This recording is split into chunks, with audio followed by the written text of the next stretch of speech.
Hey guys, welcome to another edition of the Inside Scoop. My name is Neil Crawford. I'm your host and also the founder of Anytime Soccer Training.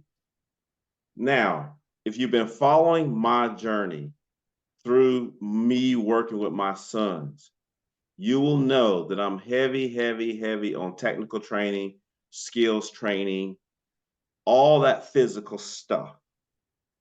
And that's in part because when I started working with my sons, they were very young. Well, something miraculous has happened that is going to shock you.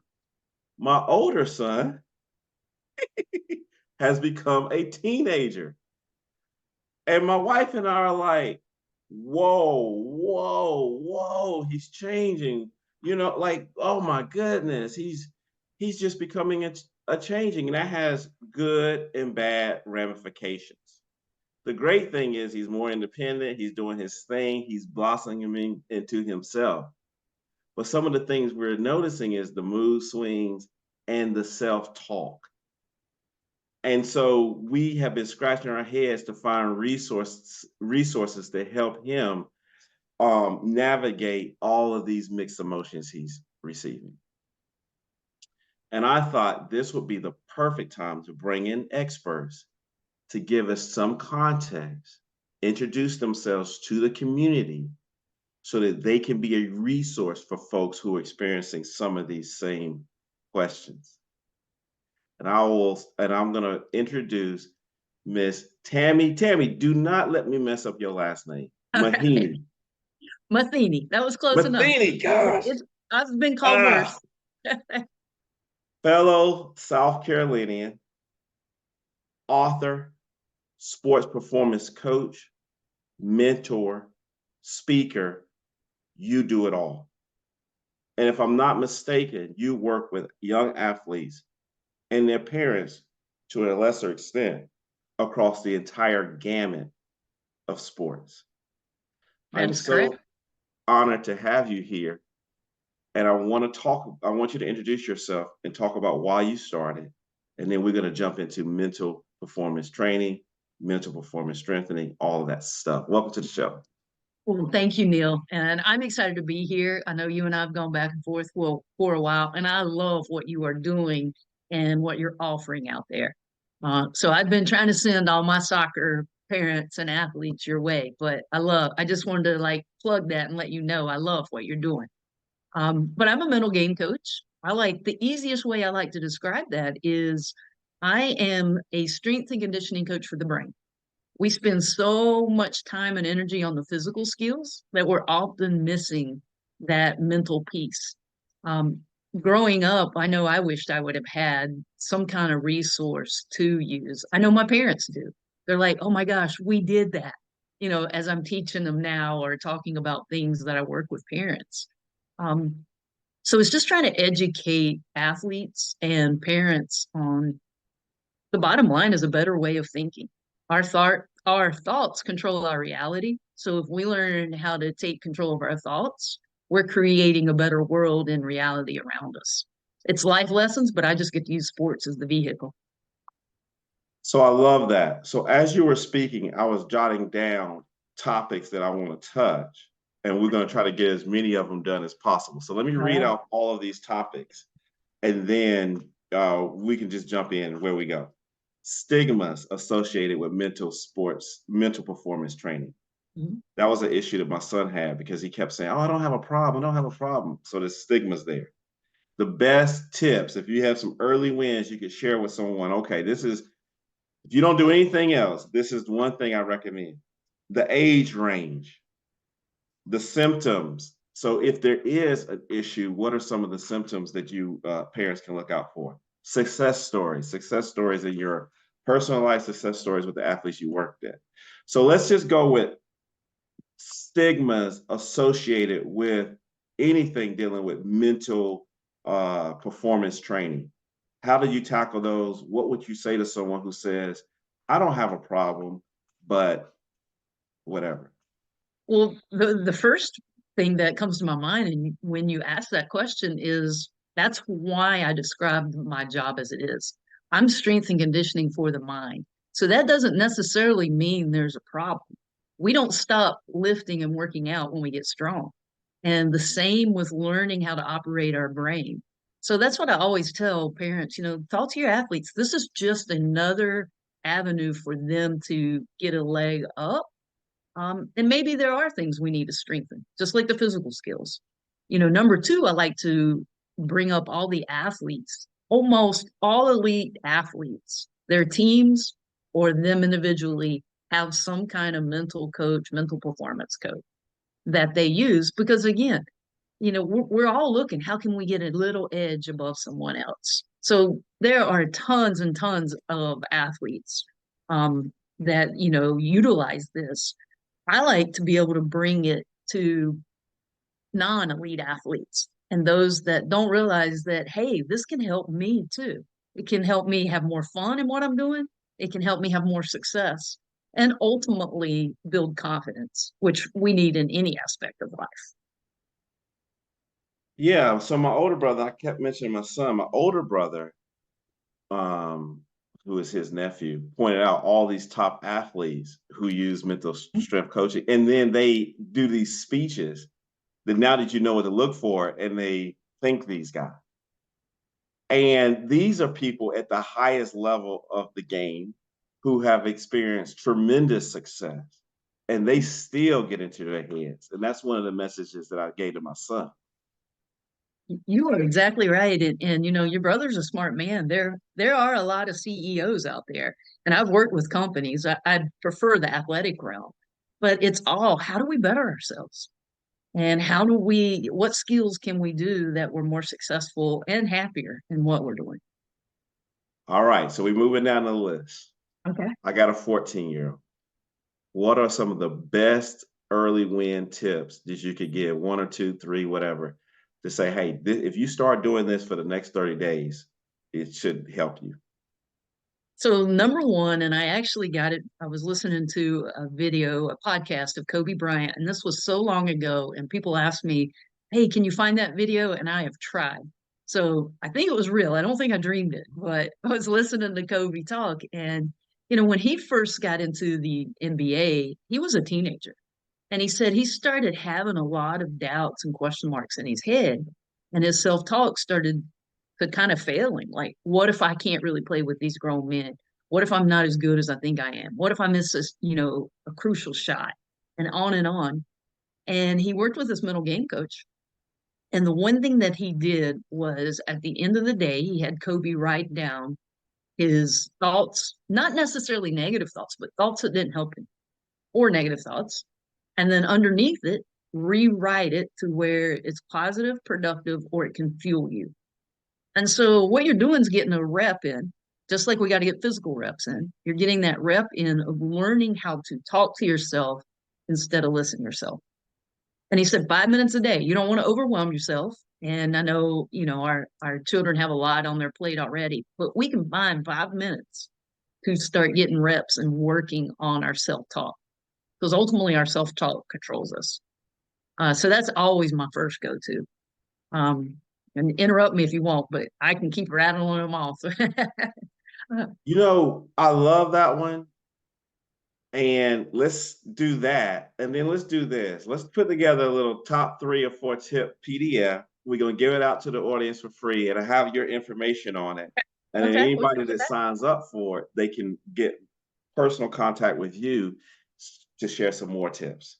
And we're going to do a book giveaway as well, sponsored by Anytime Soccer Training. The age. What is the youngest? I guess I'm gonna send this to my mama. I told you my mom and my family only ones listening to this. And what's the oldest? Because I might have her sign up. My mom still is running around, so you never know. All right. So the youngest I've ever worked with was 8 years old. Now, I don't think you put an age limit on it. I think it has to be more of the maturity of that athlete. But we can still start teaching basic skills of how to talk, and trying to talk, like I just said, reframe it positively or negatively, and getting rid of saying don't. When you say don't, your brain hears do. Like, don't strike out. Your brain hears don't strike out. Don't miss this shot. You hear don't miss this shot. Don't hit the ball in the water. Golf, that's a big one. So you want to just learn, and 8-year-olds can do that. You want to learn how to tell your brain what you do want to do versus what you don't. Big difference. So what I'm trying to say is young athletes can benefit from this. And I think if they're mature enough to pay attention, then the earlier the better, because we're just trying to create new habits. Now, the oldest I've had is a 75-year-old golfer who's trying to beat all of his local guys, that he competes against every day. And he's looking for, how do I beat, these jokers? So it runs the gamut. But to me, again, it's all about, it's life lessons. So we're just trying to make your life happier, more productive, more confident. All right. So I didn't mention this one, but as you were talking about it, I did think about this. How would you describe what you do versus quote unquote motivational speaking, like the Eric Thomas, the David Goggins, the Les Browns? There's a long list of them. Yeah.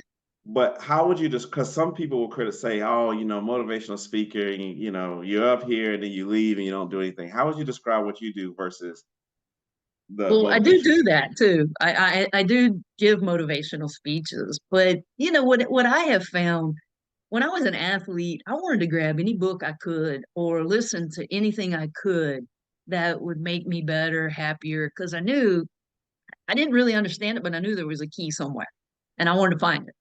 Um, so what was lacking though, when I would read or listen to people, was the how. How do we put this into play? How do we actually apply it?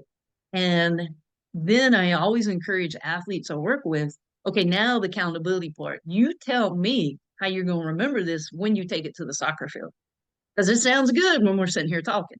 So I always want to make sure they have some, you know, kind of triggers that they can use to make sure they are thinking about it. Because that's the missing piece often with motivational speakers. But I love that whole gamut of lists that you named. So they have their place. Yeah, I tell people all the time that the motivational speakers help me with micro decision. So I'm feeling a little tired. I have this app. The alarm clock is someone telling me, get your fat butt out of the bed. It's not going to help me with a lifelong health, but it'll help me with that little micro decision. And that's what I love about them. Start my day off right. Okay. So now let's talk about success stories. Somebody went from point A to point B. Let's talk about it. Give me an example. I'm a walking example. Yeah, exactly. When I was in high school, man, I was like rode that roller coaster. If I had a good game or even just a good shot, and we can take it to academics too. If I had a good grade, I was at the top of that roller coaster. As soon as I didn't get the grade I wanted or the feedback from a teacher or coach, ooh, there I go. Oh, wait a minute, I had a good shot or good grade. Oh, and it was exhausting. And it really mentally wore me out and took a toll on some areas of my life. And so I was like, man, there's got to be a better way. So I just started studying and actually use a lot of the skills that I apply. And it helped me become a very confident person. I don't think I know it all. To me, that's the difference in cocky and confident. Cocky, you think you know it all. You don't want to learn anymore. I know I still got a lot to learn, but I know at the end of the day, I'm all right.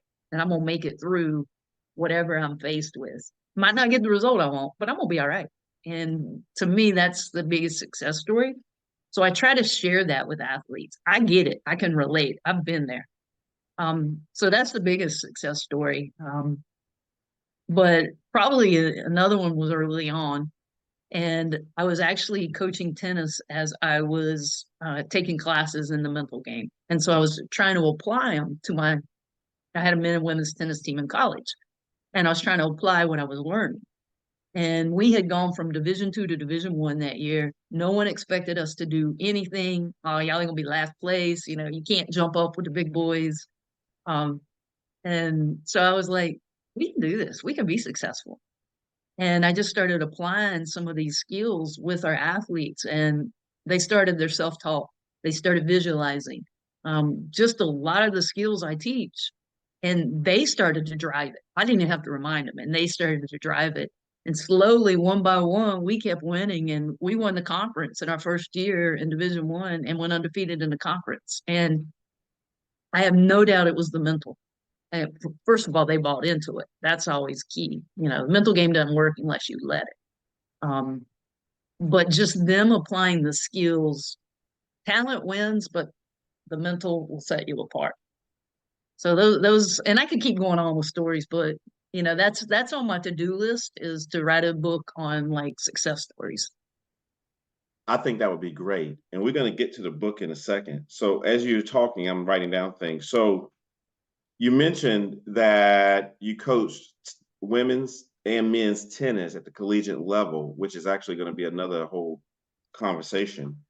But did you find, are there, at the risk of overgeneralizing, different approaches for the genders? Oh yeah. Oh, definitely. And the gosh, with each passing generation, there's a different approach with every single individual.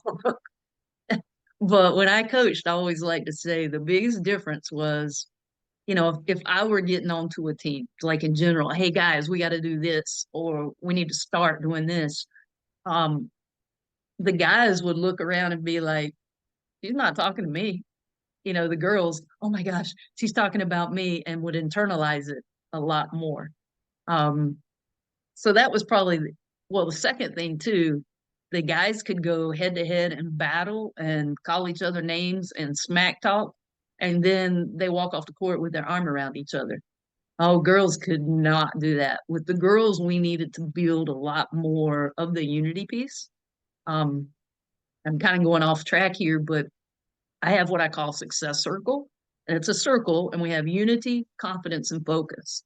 And when the three of those are connected, you can't help but have success. So with female teams, I tend to probably really attack the unity piece more than with males.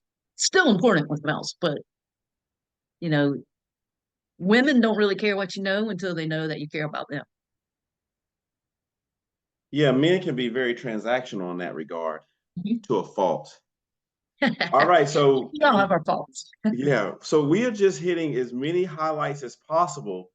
This conversation is to introduce you to the group, because I have been following you and you have a wealth. I love the YouTube channel. You have a wealth of information. So I want to make that connection so that other people can reach out. My name is Neil Crawford, and I'm founder of Anytime Soccer Training. We're going to take a quick break and we'll be right back. I bet you've spent hours searching YouTube, Instagram, and the internet for soccer drills. And when you find them, the videos are not follow along, they're not easy for your child to use, and they don't go step by step.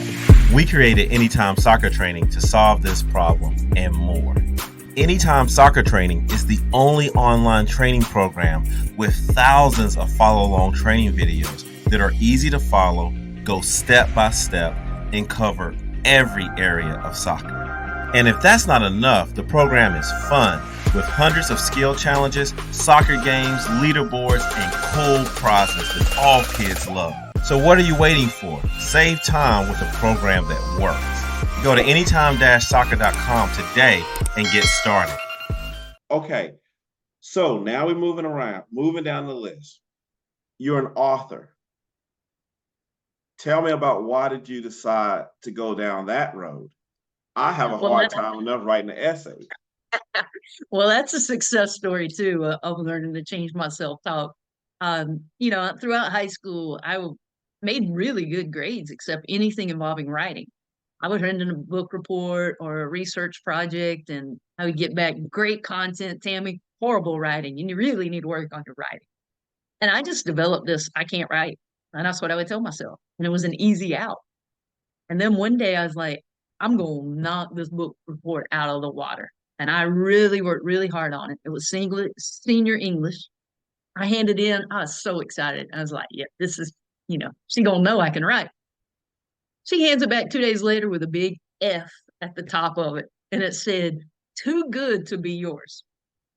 So basically accusing me of cheating, right? So, but what I wasn't able to do at that time was recognize that meant I could write. But I took the negative And like, well, see, you can't write. And I let it really like kind of like have a barrier stand in my way for many years. I become this mental game coach. People are like, you need a blog, or you need to put out a book, or we need a workbook or something when you're not there. No, I don't write. It's just easy to, nope, don't write. And I had a soccer coach, actually, Division II soccer coach I was working with, and he said, "Oh, you tell us to get out of our comfort zone, but you're not. Why do I want to use you anymore as a middle game coach?" I was like, "Okay." So my first book was basically for myself to prove to myself that I could write. It's by far been my bestseller and has helped a lot of athletes and even non-athletes.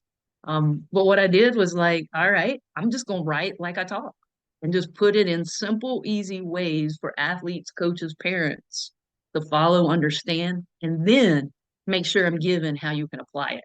You know, how we talked earlier, that's kind of the difference. I want to make sure I'm giving you exercises, strategies, tips of how you can actually take it and put it into action. So that was kind of my journey. Then I kind of got the writing bug, and actually I have my fifth book coming out Tuesday. I don't even Oh think you my knew that. goodness. Yeah, Congratulations. So this I'm is what we're excited going about to do it. for the Facebook group. If you guys comment below, we're going to do a giveaway. I'm going to put a link there. We're going to do a giveaway for your first.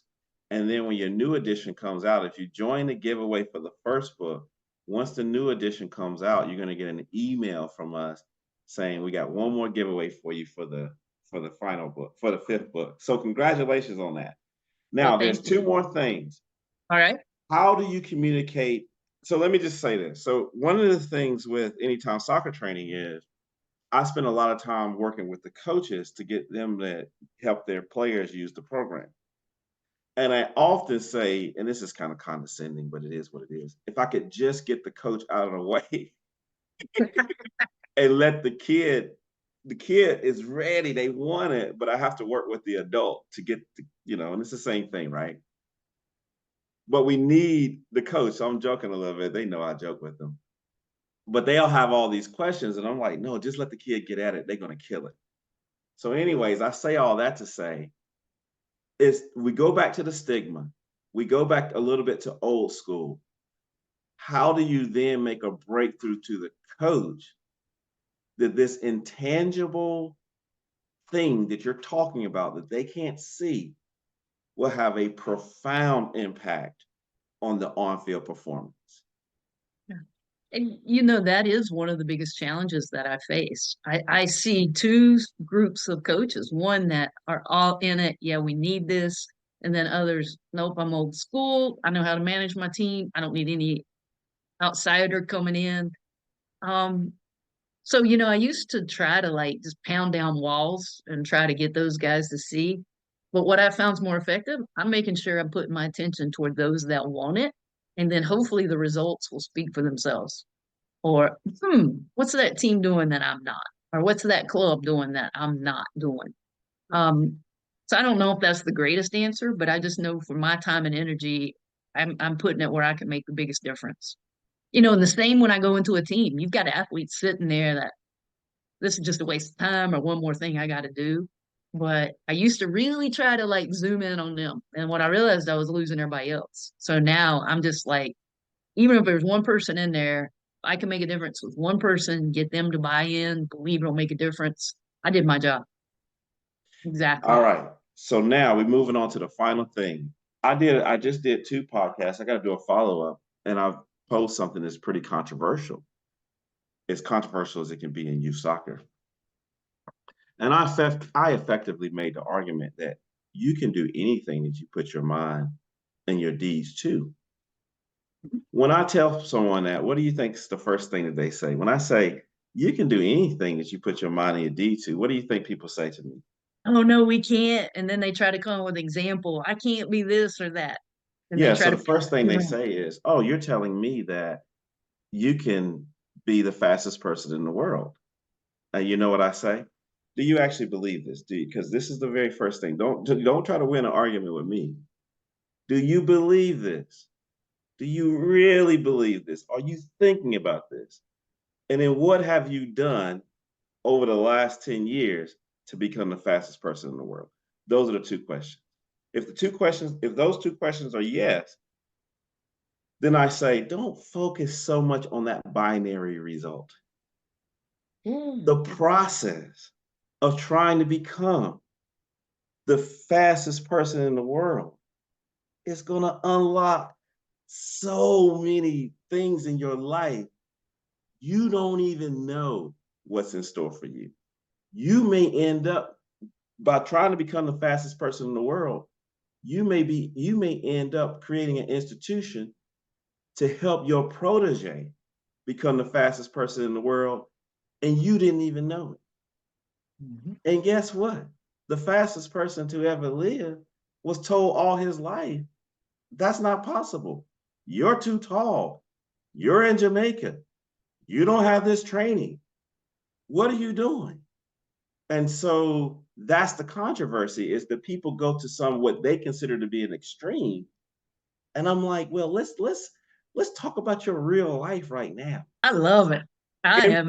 You But see I me, did I'm the just shaking my head like, uh-huh. listen, I did these two podcasts in preparation for this interview because I could be a bit preachy. I want to just have a softer tone here to say, listen, you put your mind to it and you work and you believe it, you can do it. How do you balance that, what people would call setting realistic goals with reaching for the stars? Everything you've said. I mean, you've got it. You nailed it down. And, one key piece you mentioned, the younger you are, obviously, the more blank slate and the more options you do have. We are limited as we get older to a degree, but there's still like these way off North Star goals that we can accomplish if we believe it, if we have that verbal commitment. That's what I call it. Then if we have the physical commitment where we're willing to put in the physical work that's needed and required to reach that level, that's where more than half the people drop off. And then if we have the mental and emotional commitment to put ourselves all in, knowing we may fail, but that we're going to give it all we have. And 9 times out of 10, when you can reach those three levels of commitment, you can do anything you want. But the problem is, we like to say we want something, but we don't put in the mental or physical work that matches that goal, that desire. And another thing that you said, it is all about the process. We think result. I can do it or I can't do it, and then we just shut off. Instead of, okay, I'm gonna make that my goal, but now these are the little Zoom activities I need to do every single day that's going to help my journey get there. But we spend too far thinking about result instead of what we need to do. And then you wasted time and energy and drained yourself. Yes, and so I'll end with this. In preparation for this, I was watching the Allen Iverson interview on Club Shay Shay, and he was talking about confidence. And he said, he played against two of the greatest number 23s of all time. And when the 23 that was in black and red, when he played against him and he was number three, he believed that number three was the best player on the court.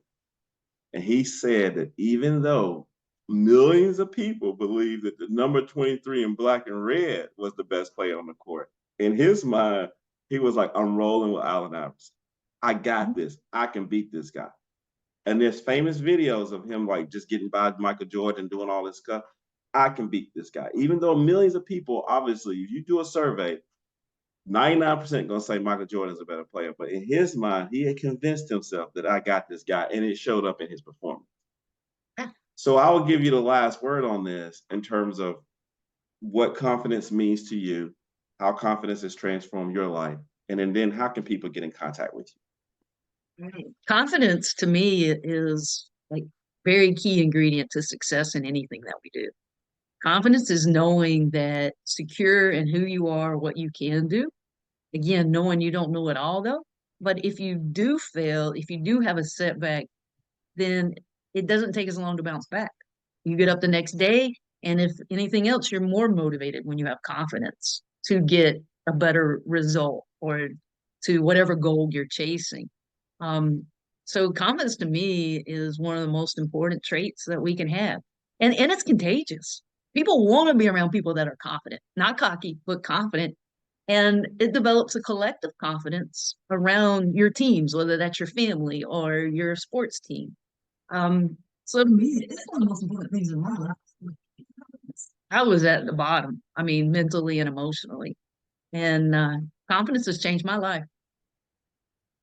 Guys, this has been a wonderful interview. You're going to see it in the podcast. We're also going to post it in the Facebook group. I've enjoyed the conversation. My sons are going to enjoy the conversation. Tami, I'm going to reach out to you about my 14-year-old, and I'm going to encourage anyone um, who thinks they can benefit from this service, who thinks they can benefit from a conversation.